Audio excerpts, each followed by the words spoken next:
Now, is Prince Harry right to blame the press for the rift with his family? That's what he claims in a new documentary airing tonight. This is what he said.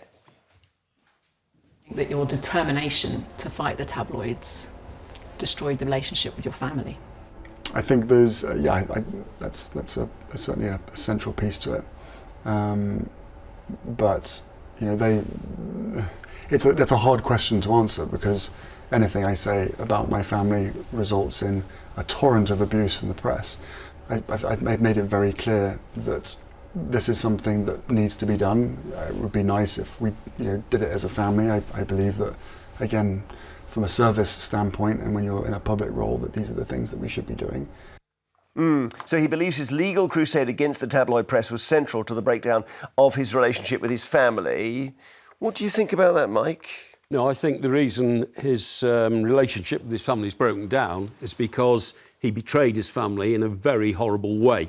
He went off to America and then tried to earn a living in excess of $100 million by betraying his family, by revealing secrets, by revealing conversations between himself and other members of the royal family, including his father, accusations of racism, and also terrible accusations against the lady who's now the Queen, Camilla Parker Bowles, who wasn't when he made the allegations, but insinuating that she was leaking stories to the press, which is something I know, as a Fleet Street man for 25 years, she never did. Really? So, never, ever, ever. She is the least likely person to be indiscreet. What do you think, Carrie, about this? You on Harry's side?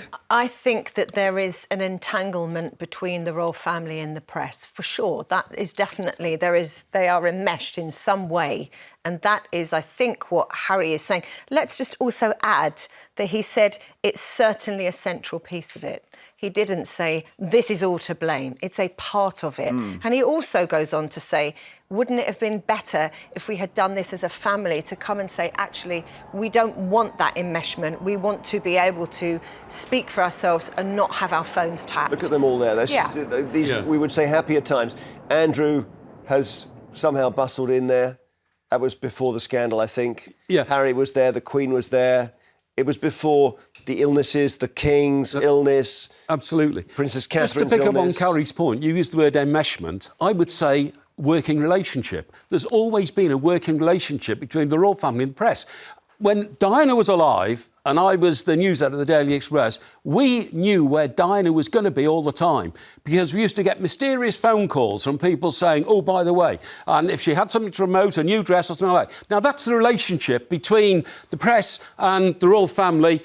We don't chase you around if we know where you are sometimes. So Harry says to his family, I'm really sorry, but my phone was hacked and I've been treated despicably, and they leaked Meghan's letter. I'm going to go after them, if necessary, for years. The royal family said, no, don't do that, because we need the press on side. Harry says, I'm going to do it anyway. You're blaming him for that? No, I'm not blaming him for that. Phone hacking is criminal and it's offence, and any publications who did it should rightfully face the law. And they have. And huge amounts of money they've paid out, not just to Prince Harry, but to other people. But William, for instance, had a row with tabloid press and did an out-of-court settlement behind the scenes to try and get it sorted as quickly as possible. Why you have to go so public as Harry is, I do not know, unless... Because he's on a mission. He is on a mission. He's trying to justify why he has split so badly from the royal family. The royal family now won't talk to Harry because they know if they do, there's a danger that might turn up in print somewhere, and he is trying to find a reason to say, this is why it broke down. It was such a sad situation that those two brothers, imagine if Diana was alive, seeing the two brothers not talking to each other, not even seeing each other if they're in the same city. Janae's in Leicestershire. Is Harry right to say this, Janae? I completely agree with Carrie. Let's go back. I've read Spare. I've done a little bit of research into what we're going to be discussing today. Harry's phone was tapped about a few months after his mother died. The family never came out and said anything to the media to back off Harry. His mum had just died. Around the same time, Camilla Parker Bowles then, her son was accused of also doing drugs. He wasn't splashed around the paper. He was protected. Harry has every right, as does Baroness Doreen Lawrence, as does Hugh Grant, as does Paul Gascoigne, and all the other people featured in this documentary, to stand up for us no person should be having their phone hacked. There was even Caroline Flack's mother telling LBC a few months ago how they were hiding under her daughter's car because she was dating Prince Harry. The press in the country needs reform, and I'm happy that Harry's doing it. And the royal family is not all sweet and innocent. Jasmine Dotterwile was on this programme, and she said she knows for a fact that stories about Harry and Meghan were given by Kensington Palace, i.e. William and Catherine. Well, I think that's probably true. Let's not pretend that the family's really white. No, that's fair comment. And I think where it all went wrong myself is that after that fairy tale wedding of Harry and Meghan, they became the stars. Excuse me. And the royal family couldn't accept that, and maybe William and Kate couldn't. They started too harsh. They started a bit of briefing, or their people did, and it got out of hand. Bad briefing. And it got out of hand. I think that's a bit too hard. I think Meghan's press was terrible after that. I think there's an element of what you say, but I also think that the expectations of Harry and Meghan to rise to the top of the royal family as the new sort of Diana figure didn't happen because the royal family works on historical tiering and they could never rise to the top. All right, OK. Thank you, Sinead. Gertrude, brilliant name in London. Hello. Hello there. Well, I can tell you what the previous lady said as well, that Harry has based since he was 12. There was an agreement after Diana died to leave the boys alone while under education. And there is on BBC iPlayer a documentary which is about the princess and the press. Oh, yeah. And in there is a private detective saying that he was immediately commissioned from News of the World to follow Harry and leave Will alone because he was not selling. And he was basically said the press was ruthless. They wanted everything. And that was in the period with Chelsea Davy. And that was one of the cases that Harry won. He got a lot of information there. But what happened is the palace did not come out and say, thought we had an agreement. That's it. And yeah, because the palace are probably, like most people, scared of the press, right?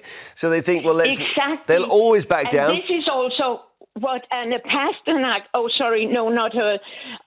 There was another journalist who have written an article, and then William and Kate, and then the lawyers, the palace lawyers, it was Tatler, and she got a call from Tatler and saying that they have sorted it all out now. I don't know what. I'm sorry. We're going into a sort of cul-de-sac there. I'm so sorry, Gertrude. I couldn't understand it. Yeah, I mean, it's a feeding frenzy with the royal family, and it must be very nasty for them, mustn't it? I think that we build people up, don't we? We watched Harry and Meghan's wedding. I watched it every last minute of it and loved it. I thought, this is wonderful. What a wonderful this is the 21st moment. Century. Yes. And then it fell apart. And then it did, to me, feel like the press just were relentless with these guys. What was going on? And so who is providing the press with these stories? What is that enmeshment? And then, and if we're saying, no, we want to actually have them respectable people that we like. We might want to like them, but we're not allowed to like them because we are relentlessly told they're horrible, they're awful. But the love this country showed for Meghan was enormous at the wedding that you were just describing. Why did it turn? So why 18 months later did she decide, I don't like Britain anymore? I'm now told she's not coming back to this country until 2027, the Invictus Games that Harry's in charge of, because she so now loathes this country. I mean, I'm not surprised. What kind of response is that? She's had terrible coverage. And so I suppose whoever was briefing against Meghan, she'll go to an event and she'll smile at everyone and she'll do something nice, and they'll say, behind the scenes she was really cross with everyone. And that becomes the story. Yes. And she just took her down. Whitney's in Reading. What do you think, Whitney? I think they are a bunch of noisemakers. Who are? Attention, Harry and Meghan. Oh, okay, yeah. When they were leaving, they said they were moving on a freedom flight. They said they were going for freedom. They needed their privacy. But every single day, they keep on making noise, needing attention, suing people up and down, and saying this about the press has done this, especially Harry. He constantly needs people's attention. Because maybe Meghan is not giving it to him over there in America. Let me see what Angela in Gloucestershire, do you agree with Whitney? Agree with the lady before. They do build everybody up in this country and they do knock them down, and that's precisely what they've done to Harry. I get so upset about it. My husband drives him mad. I live right by them, mind. I'm 5 miles man and 7 from Charles. And I'm sick to the back teeth of them all. The way they've ganged up on Harry like they did with Diana. Yeah. OK, Harry's not perfect, but he's right to blame the press. Well, Mike disagrees with you. You don't think they ganged up on him? No, I don't think they gang up on them, Angela. You've got to remember the royal family are a public institution in this country. They've been around for a millennium. And there has to be access from the public to the royal family. And traditionally, that's always been done through the newspapers. It's an arrangement which both sides have worked happily with since the Second World War. And then all of a sudden, you know, Harry comes in, he's a breath of fresh air with Meghan. But then I think their demands, you know, within the royal family to be treated as superstars of the family backfired on them. She could do no right and then she could do no wrong. I don't get this point you're trying to make about them. The thing is, this is what this family, they operate. They build them up. You want to think back to the 70s when Anne married Mark Phillips. And do you know what Charles used to call him? Foggy, because he was thick and wet. That's how they treat incomers into this family, and that's what they've done to Meghan. They're trying to destroy them, and the press is helping them. They're not trying to destroy them, Angela. What do you mean they're trying to destroy Why them? don't they stand by them then? What do you mean?